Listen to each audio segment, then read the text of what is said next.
জুলাই অভ্যুত্থানের পর ত্রয়োদশ জাতীয় সংসদ নির্বাচন নিয়ে বেশ জলঘোলা হলেও ফেব্রুয়ারিতে ভোটের ঘোষণায় শঙ্কা কাটে অনেকটাই। তবে নির্বাচন নিয়ে নতুন করে রাজনৈতিক দলগুলোর মতপার্থক্যে বিবাদ মাথাচাড়া দিচ্ছে। দেশনেত্রী বেগম খালেদা জিয়া আছে।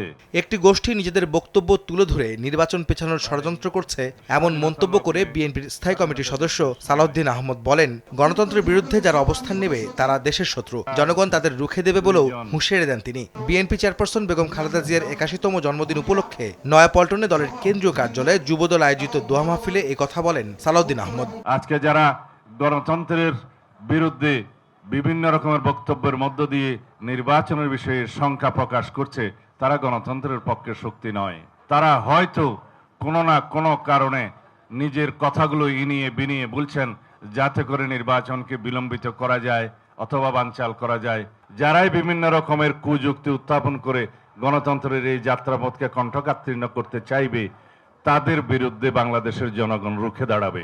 চায়ের সাথে সবাই খোঁজে প্রিয় দোস্ত, শুধুমাত্র প্রাণ টোস্ট। আমার দোস্ত প্রাণ টোস্ট। শনিবার জাতীয় প্রেস ক্লাবে এক অনুষ্ঠানে যোগ দেন বিএনপির সিনিয়র নেতারা। এ সময় দলটির সিনিয়র যুগ্ম মহাসচিব রুহুল কবির রিজভী দাবি করেন, শেখ হাসিনা বিদায় হলেও তার ভূত ভর করেছে একটি রাজনৈতিক দলের উপর। শেখ হাসিনার পালিয়ে গেলেও তার ভূত, তার আত্মারা আবার নতুন করে নতুন কায়দায় নতুন চেতনায় তারাই তো আবার ভর করেছে।